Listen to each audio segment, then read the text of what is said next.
All right, what's on the bench? You might think this is deja vu. It is the TinySA ULTRA. So there are two models. If you're going to be in the market for the TinySA, don't buy the original one. Buy the Ultra. It's new and improved and much better. So yeah, ignore the old one. The Ultra is very nice. And this was sent to the channel for review. Link down below. And the way that it was described, it seemed like maybe they had been updated. It's been a long time since I reviewed this.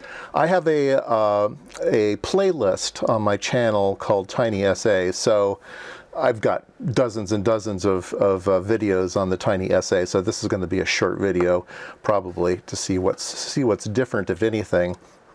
All right. The TinySA ULTRA is a full-fledged spectrum analyzer up to 800 megahertz. So it will handle most of your needs if you're, unless you want to go up into the 2 gigahertz range. The Ultra, the reason it's called Ultra is to distinguish it from the original. It also has a mode where you can turn it kind of into a software-defined radio-type spectrum analyzer, very poor bandwidth and everything, and lots of spurs and things like that. But it will allow you to see signals up into the 5-6 gigahertz range, and that can be handy sometimes. Don't expect it to be a full spectrum analyzer, but a lot of times you just want to see if a signal is there, or what's that thing that's interfering, or things like that. So it is useful for that. But as a spectrum analyzer, it's 800 megahertz, okay? So let's turn it on here.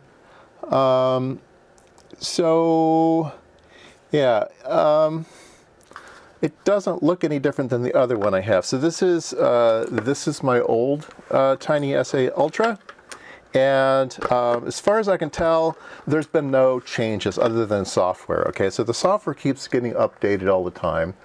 If you go to tinysa.org, you can look around for the latest versions of firmware. And I did that, and I put that newest firmware into this one. And this one is up to, let's see here, we can go to config version. And over here we can go to config version. And this one ships with 1.4156, and this is 1.4187, so much newer, although it seems like it's coming out all the time. There's little tweaks happening all the time in the TinySA firmware thread. So yeah, go to that website and figure out which one is the latest. If somebody wants me to do a video on flashing these things, let me know. But there is some data on the TinySA.org, although it's not exactly accurate. They say that you go into the config menu and hit DFU to go into programming mode. That's no longer valid for the Ultra. Even though it's on their PDF for how to program the Ultra. If you want to go into program mode, hold down this button when you turn it on, and then you'll get a blank screen. Okay, but it's now over USB.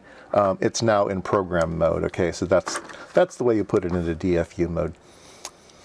All right, so let's see here. Let's see what comes in the box. You get a through connector for calibrating or doing something with. I don't know why you need a through calibration of that type, but it's nice. You get a female. You get a couple cables, the USB-C charger, a little antenna. These are nice. I think I broke one of them. Let's see. Let's screw this on just for fun. We can take a look at some signals here. These are nice to be able to walk around the house and look for RFI problems and stuff, okay? You can extend them, but if you're looking for RF problems, keep them short. So the signal has to be strong for it to be able to be seen. And you can see that even with the antenna short, we're seeing all kinds of things, right? Let's extend the antenna here a bit, and we'll see a little bit more. I think these are UHF television stations, if I'm right. This is the FM band.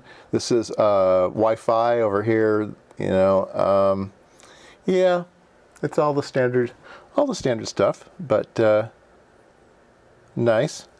Let's see here. Let's use their stylus. It is a nice, the original was very, very small. This has a nice big 4-inch screen, although the text is still small for us elderly folk. It's still a little hard to read, but it's fine. Let's see here, there's preset. You can load things, you can save settings. There is an SD card in the bottom, so you can save settings to the SD card. You can save like PNGs to the SD card, and you can save comma-separated variable files to the SD card, so if you want to get data out of this thing. Let's see here. Oops. Geez. Be careful here. Frequency. Yeah, so it goes from 0 to 800 megahertz. There's a 0 span. I don't know what multiband is. That's new to me. Looks like you can have a whole bunch of different start-stop frequencies in here. So, and then you can save those to the SD card. Yeah, I don't know exactly what that is. But that is new. Let's turn that off. Resolution bandwidth. So the bandwidth of this thing is 200 hertz, which is quite good. Very nice. And then you can set the resolution of the video bandwidth as well. You can put in a frequency shift if you happen to have an external mixer and things like that. You can tell things are higher than they really are. Let's see here. Levels, reference level, scale per division, attenuate. So you can have auto attenuation or manual attenuation, different units. Raw, that's interesting.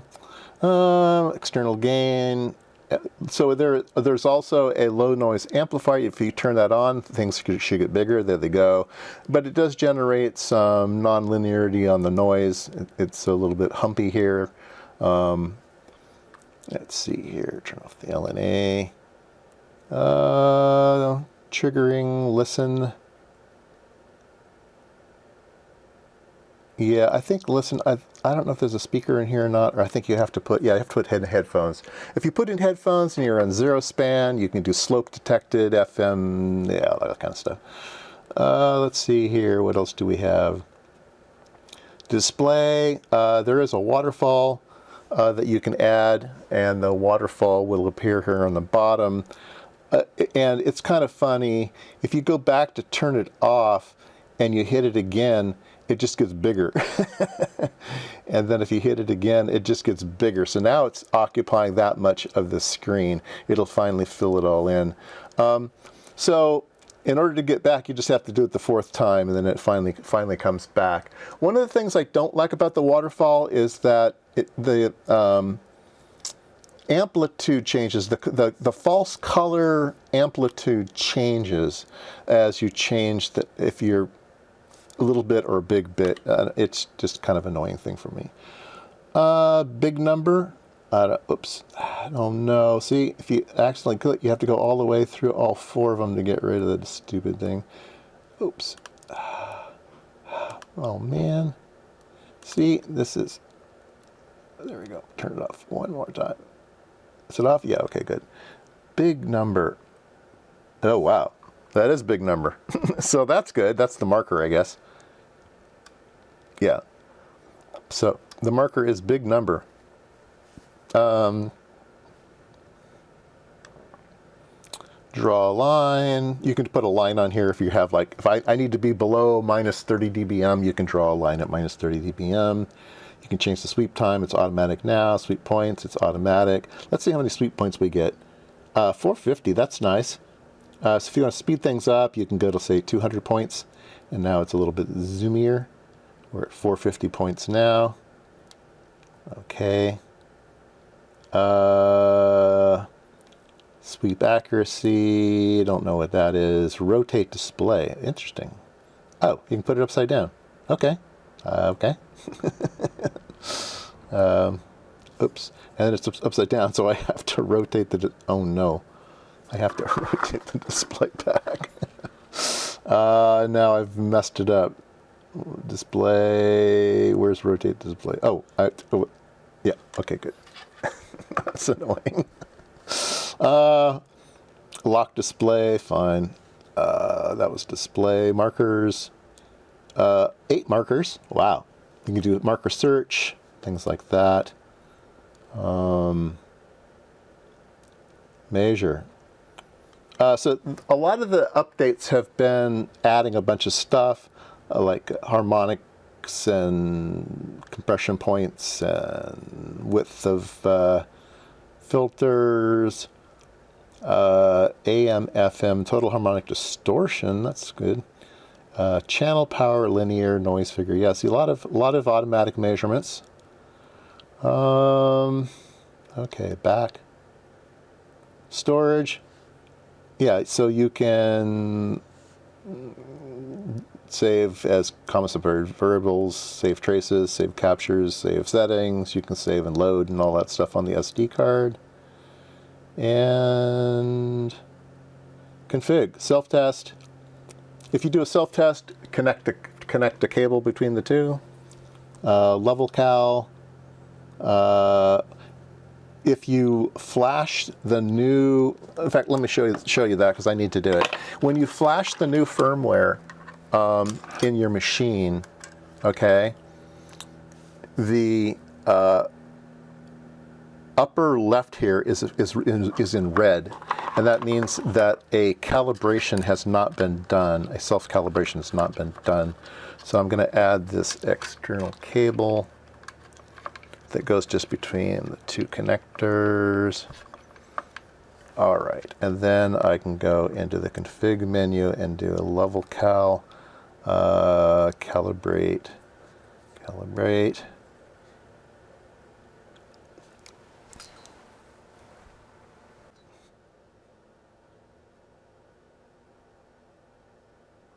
A little line that increases, you can see how things are progressing at each stage. So just hold on, just moving on there. If you learn to photograph, so I don't use them in videos.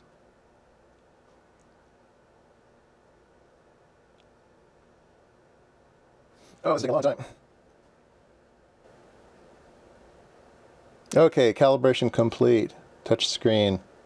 Okay, so now you can see in the upper left hand it's white now. It was red before, now it's white. So yeah, so whenever you flash new firmware, it gets rid of all the cal standard, I don't know, whatever, you need to recal the thing, which calibrates the attenuation levels and all that kind of stuff.